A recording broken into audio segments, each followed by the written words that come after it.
नीचे पैंट ऊपर कमीज, कौना के औलाद होवे रे बदतमीज।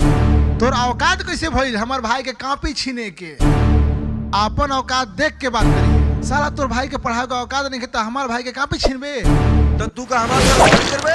रंगदार के आगे रंगदार हई और शेर के आगे तलवार हई। ज्यादा करबे तो चीर फाड़ दे। रंगदारी करबे रे, रंगदार दिखइबे।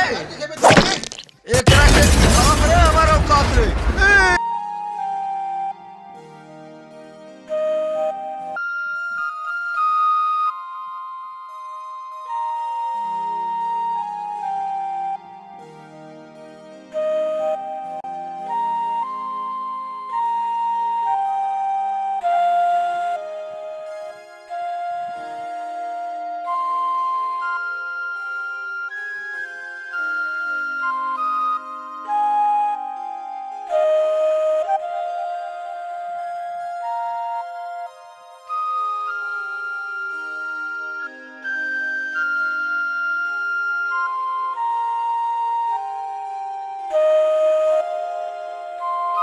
भैया हो पैसा द स्कूल के फीस भरे के बा।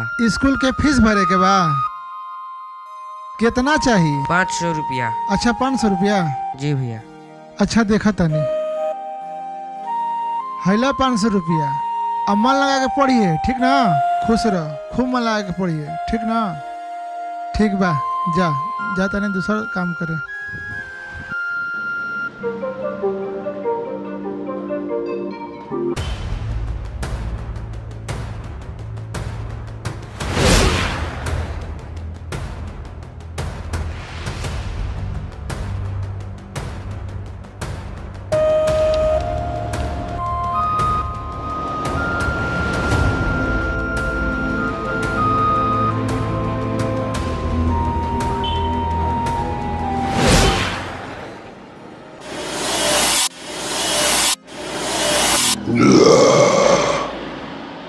का रे, तूने तानी पढ़े में बहुत तेज बड़े, हमार भाई के भी पीछे छोड़ देले बड़े।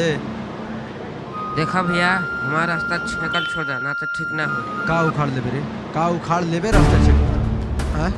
का उखाड़ लेबे? बोल बोल ना रे।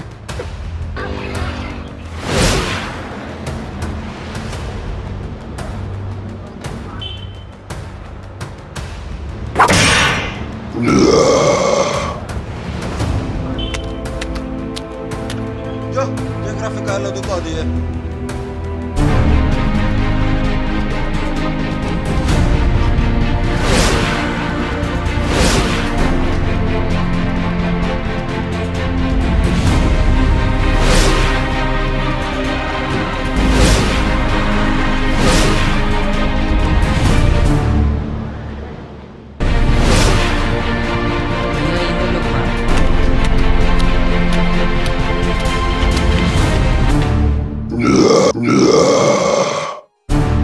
अरे नीचे पैंट ऊपर कमीज, कौना के औलाद होवे रे बदतमीज।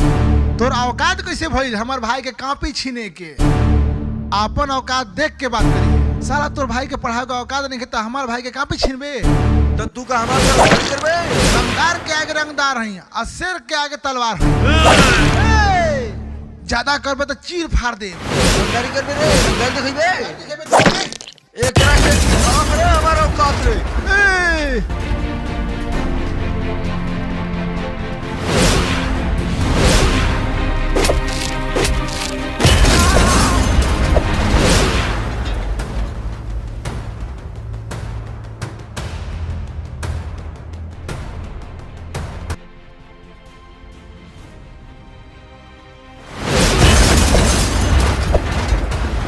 अरे साला इस जड़न का भेजले बड़े दम बात तू आओ तो देख हमारा औकात।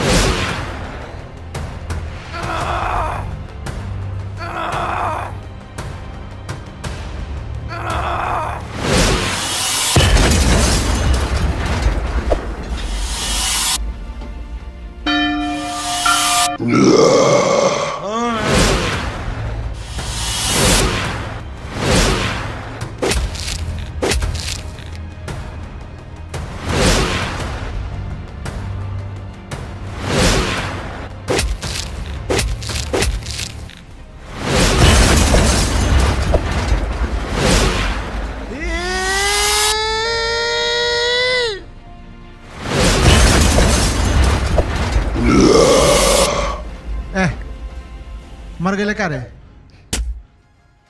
मर गए सरवा। ये टीका लगे बड़ा टीका। शेर बानी शेर काट के रख देब।